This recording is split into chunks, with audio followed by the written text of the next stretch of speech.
Halo, kalian semua. Selamat malam. Nama gue Bayu, dan gue akan cerita tentang sebuah kejadian menyeramkan, angker, kejadian yang gak bisa gue jelaskan secara logis yang menimpa gue dan teman-teman gue saat kami syuting di sebuah rumah di daerah Jawa Barat. Sebelum gue cerita, gue mau ingetin lo. Apa lo udah nutup pagar tempat lo tinggal? Apa lo udah nutup gorden lo? Apa lo yakin semua pintu udah lo kunci? Gue harap saat lo dengerin cerita ini, lo berada dalam kondisi baik-baik aja. Untuk kepentingan keamanan kami, semua nama orang, nama tempat, gue akan menggunakan nama samaran. Tapi jangan khawatir. Gue udah mikirin ini semua sejak lama dan gue gak akan mengurangi atau menambahi kisah seram yang menimpa gue dan teman-teman gue.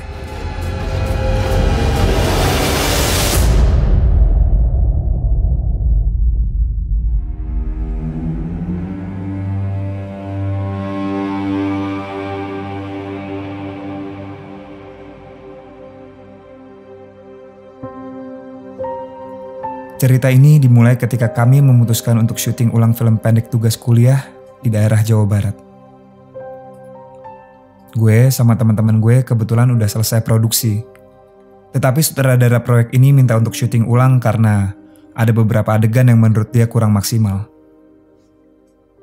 Dewa, nama teman gue yang jadi sutradara, meminta produser gue yang namanya Mayang untuk nyari rumah tua yang sesuai dengan referensi dia untuk syuting ulang. Proses nyari rumah ini gak mudah.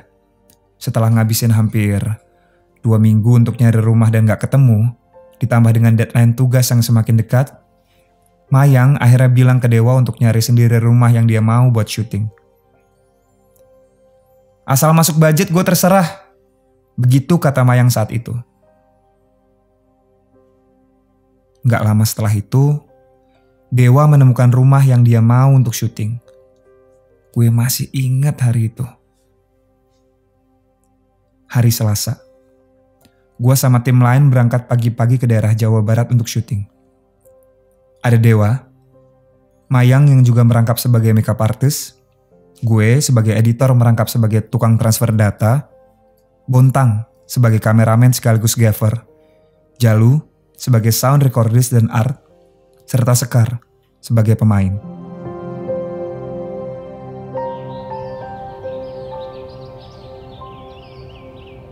Pagi itu gue sama sekali gak mengira akan mengalami kejadian yang paling aneh yang pernah gue rasakan seumur hidup gue. Rumah yang dipilih Dewa ternyata memang bagus. Rumah ini kelihatan terawat meskipun gak ada penghuninya. Desain rumahnya old school dengan kayu jati sebagai desain utamanya. Di depan rumah ada pohon nangka. Dan di sekeliling rumahnya ada banyak pohon pisang. Sekilas gak ada yang aneh dengan rumah ini. Kecuali ketika kami sampai, Bapak Farhan yang menyewakan rumah bahkan gak mau masuk rumah. Ketika kami sampai di rumah sekitar jam 9 pagi, Pak Farhan nunggu di halaman dengan ekspresi yang aneh. Entah kenapa dia kelihatan lega banget saat kami sampai rumah itu. Pak Farhan menyapa kami dengan ramah. Kemudian dia ngobrol dengan Mayang buat ngasih tahu di mana letak remote AC, tempat nyalain lampu dan segala macamnya.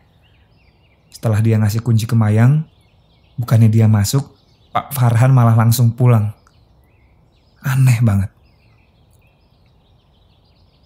Bahkan ketika Mayang nanya nomor rekening Pak Farhan untuk DP sewa rumah, Pak Farhan malah buru-buru naik motornya dan bilang, "Santai aja Mbak, nanti aja kalau udah selesai." Sejujurnya, setengah hari pertama kami sama sekali tidak mengalami banyak kendala. Nggak seperti film horor di mana lo langsung bisa ngerasain keberadaan makhluk halus atau suasana angker. Rumah tersebut tampak sangat normal. Dalamnya lumayan berdebu, tapi itu normal, mengingat rumahnya memang nggak ditinggali. Begitu masuk, kami semua langsung sibuk kerja. Mayang langsung dandanin Sekar. Jalu langsung bantuin Dewa dan Bontang setup kamera. Gue mutusin untuk setup komputer gue di kamar utama di lantai 1. Sampai sekitaran jam 2 siang, syuting berjalan lancar. Dewa kayaknya senang banget syuting di rumah ini karena estetiknya sesuai dengan apa yang dia bayangin selama ini. Sementara itu, Mayang mencoba untuk order makanan via aplikasi dan menemukan jalan buntu. Ini hal yang aneh banget. Mayang ngelihat ada banyak banget driver yang available, tapi hampir semuanya nolak orderan Mayang. Sekalinya ada driver yang nyangkut malah nanya, "Mbak, ini benar alamatnya di Jalan X?"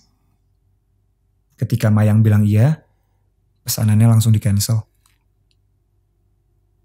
Karena itu, gue akhirnya nemenin Mayang untuk nyari warung dan beli makan. Entah apa karena ibu pemilik warung mendengarkan gue dan Mayang bicara atau mungkin kami kelihatan seperti turis. Sambil melayani kami, si ibu pemilik warung bertanya, kami siapa dan kami ngapain ke situ. "Oh, kami mahasiswa film, Bu. Kami sedang syuting film," jawab gue waktu itu. Ibu pemilik warungnya bercanda dan menawarkan diri untuk jadi pemain. Kemudian dia bertanya, "Syuting di mana, Mas?" "Di Jalan X, Bu," jawab Mayang. Seketika respon ibu pemilik warung berubah. Ibu pemilik warung berhenti bergerak sekitar 3 detik sebelum akhirnya nanya, "Ini benar kalian syuting di Jalan X?" Gue dan Mayang saling tatap. "Iya, Bu. Kenapa emang?" tanya Mayang mewakili rasa penasaran gue. Si ibu tidak menjawab dan berhenti bicara sampai akhirnya Mayang bayar makanan. Tapi sebelum kami pergi, ibu menyampaikan pesan terakhirnya. "Mas, Mbak, hati-hati ya kalau di rumah itu. Nyebut-nyebut gitu. Malam ini pada tidur di mana?" "Kami kayaknya nginep di sana sih, Bu," jawab Mayang lagi. Si ibu menggelengkan kepalanya samar, kemudian dia bilang, "Pokoknya nyebut-nyebut. Kalau kalian di sana ada yang bisa sholat, mangga disolatin rumahnya. Pokoknya saya doain kalian amannya di sana."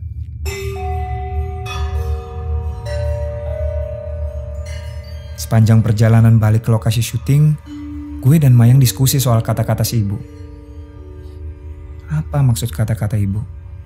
Kenapa kami harus hati-hati? Yang lebih penting, kenapa dia mendoakan kami agar kami baik-baik aja?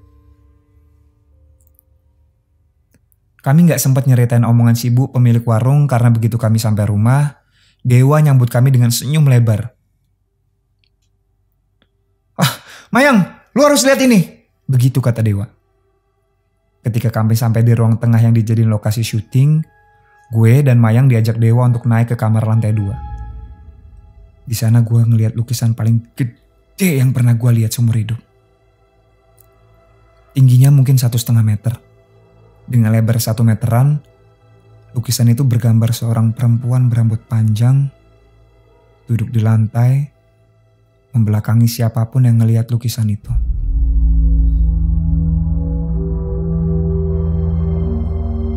Lukisan ini dibingkai dengan kayu warna coklat tua yang meskipun sudah berumur, tapi tetap kelihatan cantik.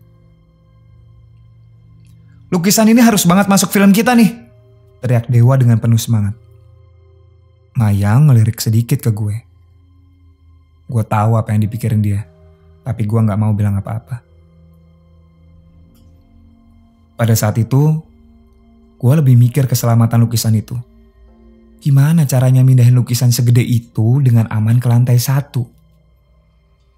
Meskipun gue gak tahu siapa pelukis lukisan itu, lukisannya kelihatan mahal.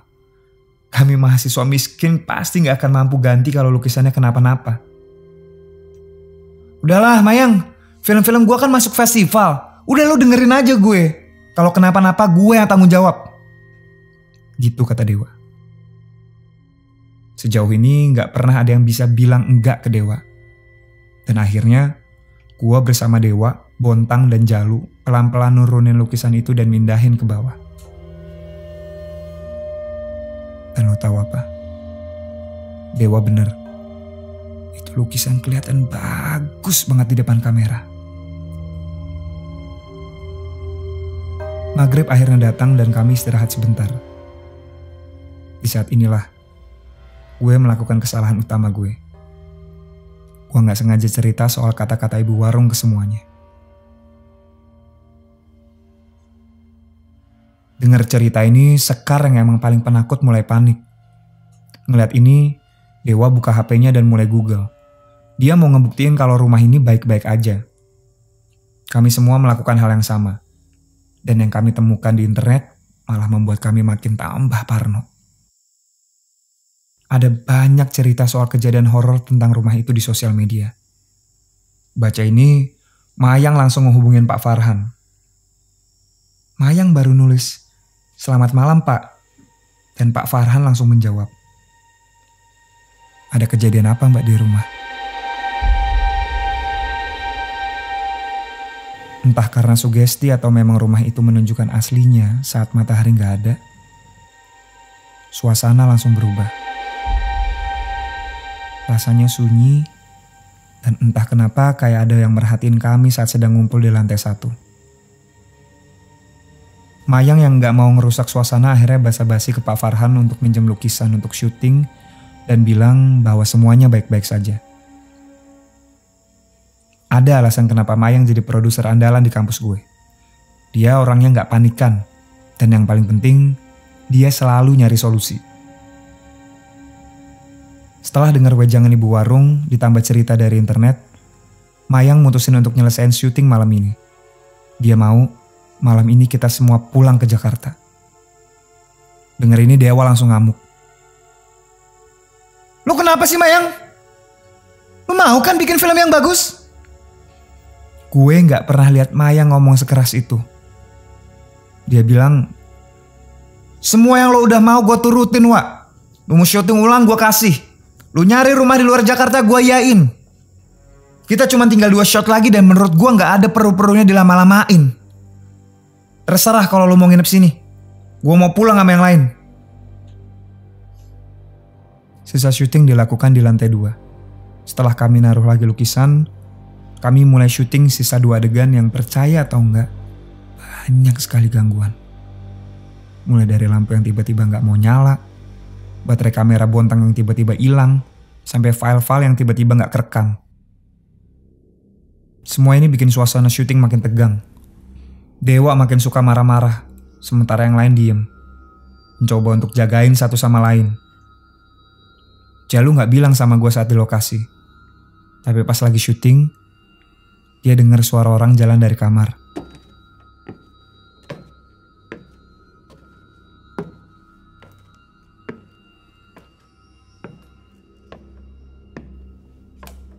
Tadinya dia pikir Mayang atau gue. Tapi setelah dia lihat bahwa kami semua ada di ruangan yang sama, Jalu langsung bilang, "Oke cepetan yuk, bungkus yuk." Gue sendiri ngerasa kayak ada orang yang ngeliatin kami dari kamar. Mayang gak bilang apa-apa, tapi dari mukanya yang kaku banget, gue tahu dia pengen ini semua cepet selesai. 2 jam kemudian, kami dapetin semua gambar yang dimau Dewa. Begitu cek file selesai, kami semua tanpa suara langsung cepet-cepet beres-beres untuk ninggalin rumah itu. Ini mungkin perasaan gue. Tapi waktu itu gue ngerasa rumahnya seperti menggelap. Begitu kami udah masukin semua barang ke mobil, Mayang telepon Pak Farhan. Laporan bahwa syuting udah selesai. Pak Farhan sama sekali gak nagih uang sewa. Dia hanya minta Mayang naruh kunci di bawah keset dan ngucapin hati-hati. Sekilas rasanya kami seperti berhasil melewati mimpi buruk. Tapi kami salah. Ini baru permulaan. Perempuan dalam lukisan itu ikutin kami sampai ke Jakarta.